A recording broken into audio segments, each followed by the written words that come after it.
you can be in this room and love playing and you might just want to do that. You know, you don't have to try. I think that's the first and foremost you have to do, isn't it? You have to just love it. You know, first. I mean, it's the end game isn't always selling loads of records. You know, the end game can be anything but that. You know, you could have a life in music and a really enjoyable life. Not necessarily actually being a band. You could end up just doing sound, running a venue, writing traveling. You know, the thing that I got most out of being in a band that I love the most and that I like about what I do now is travelling.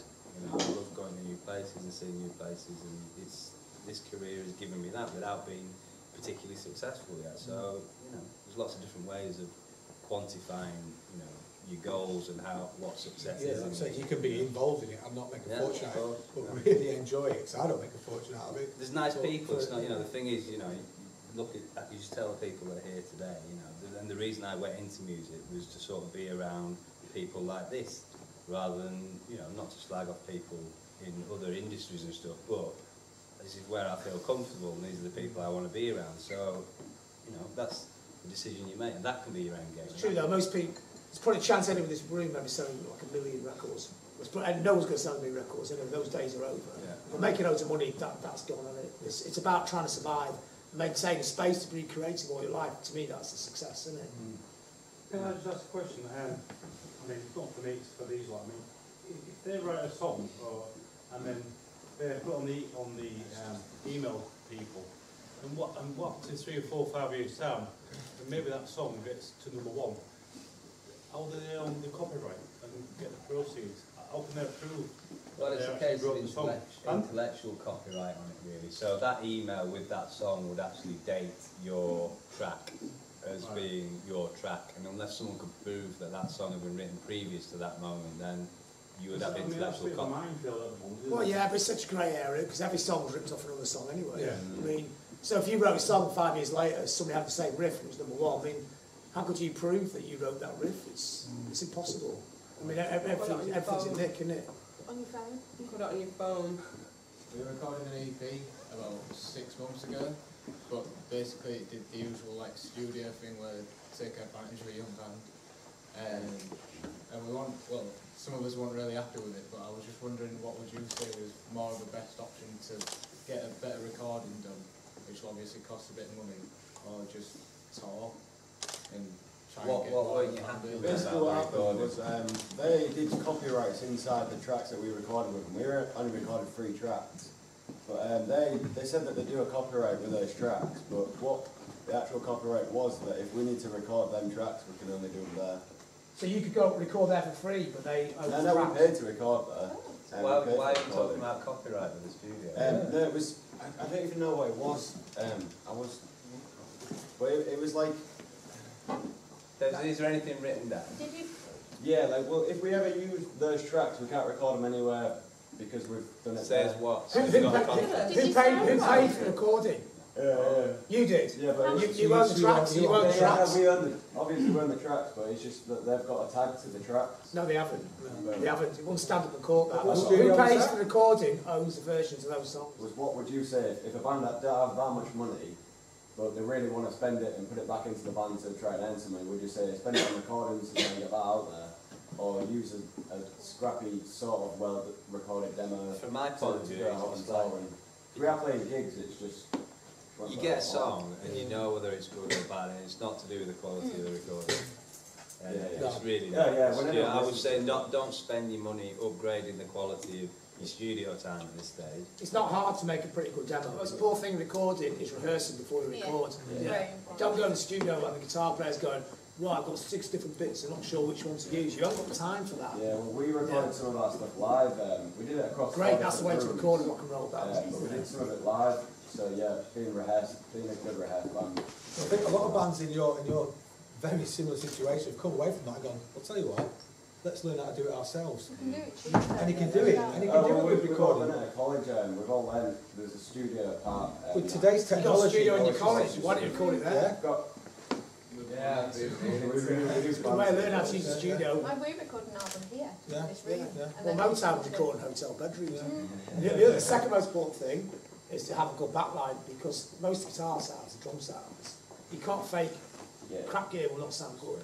borrow it off a band. If you know a band that's bigger and older or got a bit of money in town, got nice sound, I'm not saying you haven't. If you borrow all them, they'll sound fantastic in the studio. If you just put an SM58 on a Marshall, it'll always sound good. You know. And if it doesn't sound good, maybe it's your hands aren't so good. I just want to tell them a story. A band recently I deal with a lot called Eliminator. They do 80s metal, pretty much like Iron Maiden. They're absolutely amazing. They're young, like you get, well, a little bit older, you guys. They recorded it themselves. They used my venues to do little bits, drums here, there, and everywhere. Did everything themselves. Brought it out on CD. It was on the internet. The German label said, "I tell you what, guys, we want to release that on vinyl. We'll press 500 copies. We'll send you 50 copies. We've sold them at a tenner a piece, so they've got 500 quid out of it. This label is selling, distributing as well in Europe, the rest of them. Job done. Now that, and it hasn't cost them anything other than their time to record the album. And that is brilliant. Yeah, if you've got a single, there are lots of different small labels that will put out your single. Yeah. You know, for example, Club Fandango, which is linked to Fierce Panda. Yeah, I'm going to say Fierce Panda. That's why a lot of labels, rather than signing bands, they're just releasing music from bands now, which is quite good.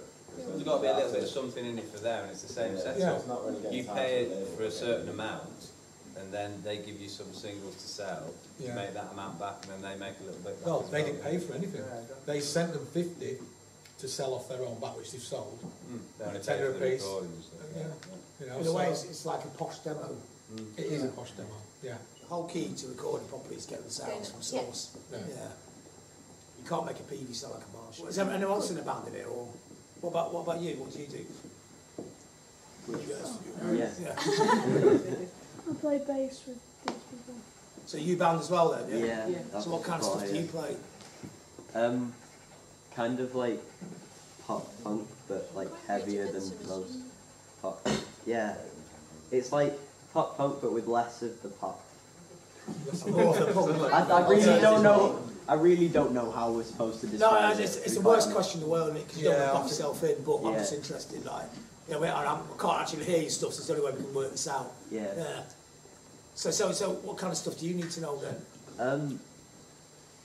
Just the kind of thing like, how do you get past certain prejudices? Like, if some people only like a certain type of music and they will only listen to a certain type of music and totally dismiss everything else, but they would actually like that band if they got to hear them.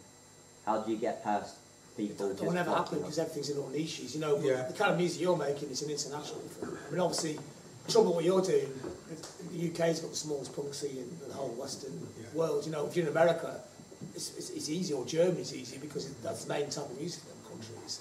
So you have to take a bit of time, but you have to get into those countries to go and play them. Not that it's a difficult battle to get up there, but but the great thing about the punk scene is a community, and the bands look after each other. So you have to get to know all the other bands. Again, it's the same advice before.